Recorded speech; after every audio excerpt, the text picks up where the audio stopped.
Hi guys, thanks again. Welcome back to Fear Fuel.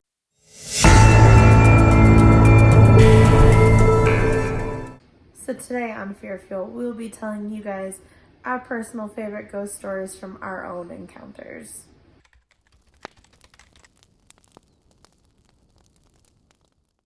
So one of my favorite personal experiences was at Edinburgh Manor out in Iowa. And so it was super cold on the day of this investigation, like below zero with wind chill. It was freezing. I don't think I've ever been that cold in my whole life. We brought extra layers and went out for like extra days and wound up wearing all of them on one day. Yeah, and we had like hot packs and it was so cold. So we had 8 people on this investigation, and at the time of this occurrence, we had 3 of the girls in the house and 2 of the other guys inside the manor. The house that they were in was kind of like the safe house for the location. Things still happened there, but it was warm and had electricity. So it was me and 2 of my teammates. We were coming back to the safe house, kind of get warmed up for a moment because we were so cold. And the 2 guys that were with us, one of their names was Nathan, the other was Cody. And Nathan was like, I'm out. And he kind of booked it back to the safe house. And so it was just Cody and I. It was really icy. We're both really accident prone. So we were taking our time, slowly walking back to the safe house. And each group had a set of walkie-talkies. And over the walkie-talkie, I hear, Cody, Krista. And at this point, I had been awake for maybe 32 hours straight. And it didn't sound like any of my teammates. But I was like, oh, like everybody's probably just really tired. I probably misheard it. No problem. So I radio back and I go, what's up? It was silence. So I radio back again. I'm like, you guys called for us? And I get a radio back from one of the girls in the house. And she goes, nope. Cody and I kind of look at each other. And we're like, we book it back to the house. We're like maybe 40, 50 feet from it. And we're just like hauling ass.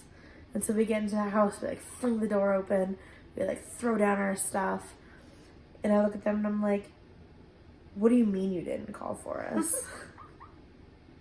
Like at this point, I'm like, they're playing a joke. And we were all definitely very confused because I was one of the people in the safe house and we all heard it very clearly. I just kind of wrote it off. I thought somebody else was trying to contact you guys. So it's just like, whatever. I think I was like packing my bag because it was close to one of the nights. So I know we were putting a bunch of stuff together. So when you came into the house all super confused, I was like, what? Because I heard it too. It was clear as day, which is, I think, the craziest thing. interesting. What? Well, just now that I'm realizing that you guys had a recorder going and nothing came up on your recorder. Plot twist. Like a year later, we're just finding this out. You guys heard it first. Oh man.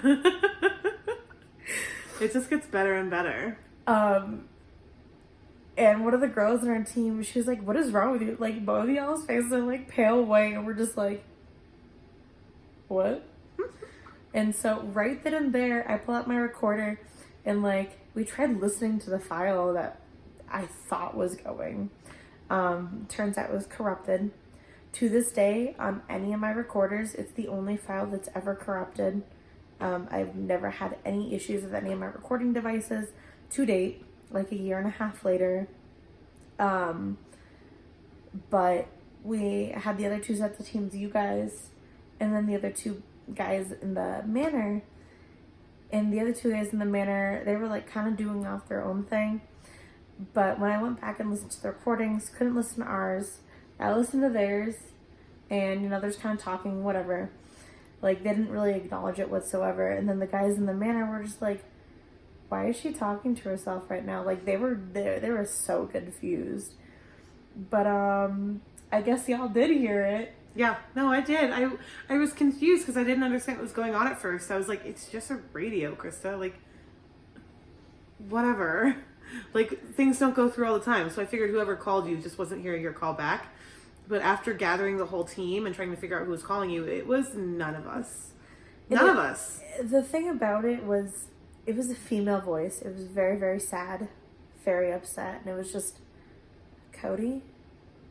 Krista? Like, it was almost like a plea, like, somebody hear me. And, like, to this day, like, I have that voice stuck in my head.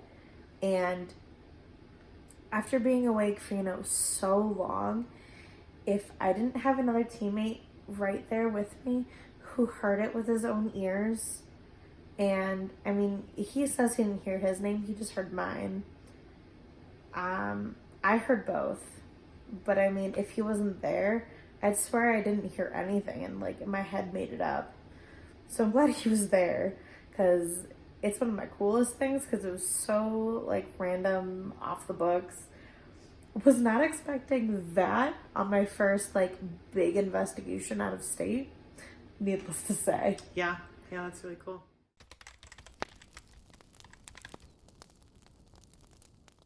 All right, so this story comes from, I'm fairly certain it was either my first year or my second year as a haunter, and it was the end of season. In fact, it was like outside of the regular season. We were now doing a fully lights out event, and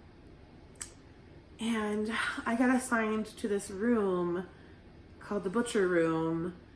And this was so long ago. So back then it was just a white room with a white table and some clear fear flaps. That's literally all it was. Now the lights were out, but being a haunter and spending a lot of time in the dark, I guess my eyes adjust really well to the dark. I can see in the dark basically like it's dim light. It doesn't impede me too much. So the event was going very well. I remember me and my fellow coworkers were having a good time. As a haunter, you're supposed to stay in your room and take care of your area, but as an out of season event, it's a little slower. So we would move around and talk to each other every now and again. And I remember being in my room and going from being totally fine to all of a sudden just being really terrified for like nothing had happened. There was no reason. I just felt this like sense of dread, and just sitting there waiting for like someone to like wander into my room, and nobody did. So at this point I was like, that's it, I tap out, I have to go talk to somebody, I'm going insane.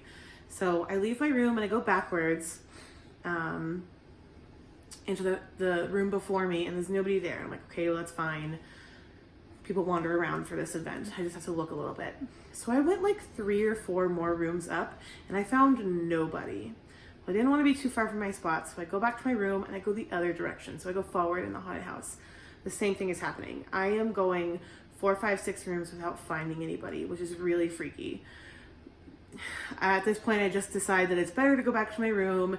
Everybody else is messing around and is very far from their areas, and I don't want to get in trouble for being that far away. So I go back to my room, I sit under the table, and I wait for anybody.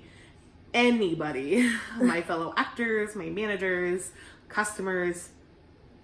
Nobody comes. Nobody.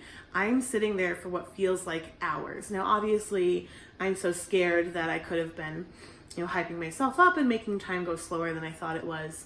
But I'm telling you, it didn't just go from like 30 minutes to like 45 minutes.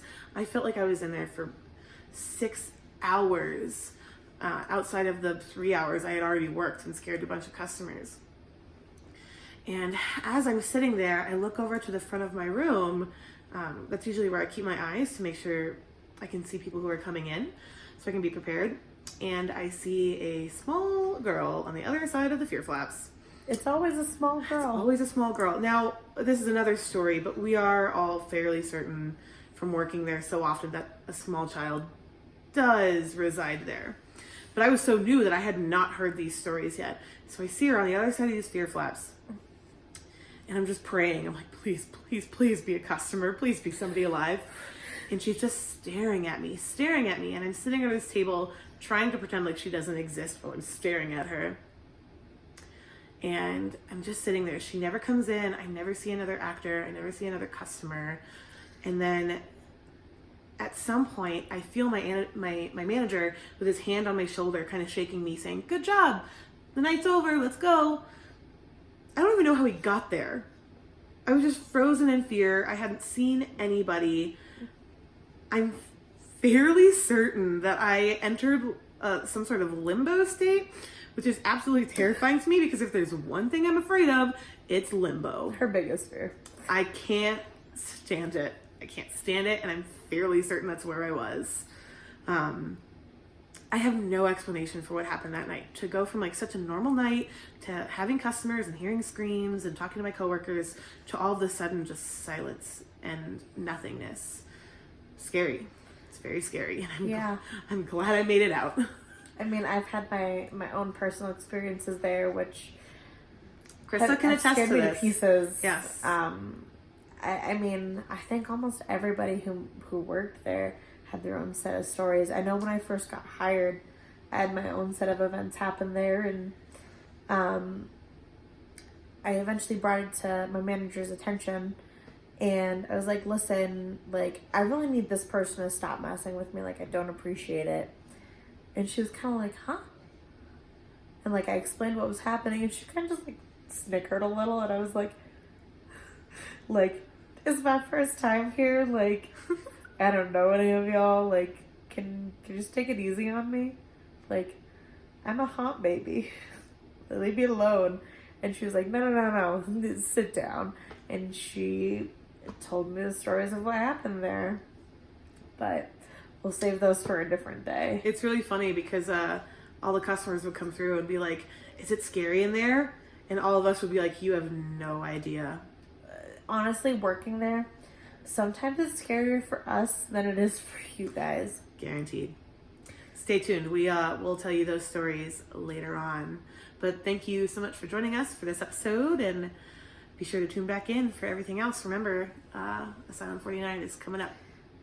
We'll see you next week. Bye, guys.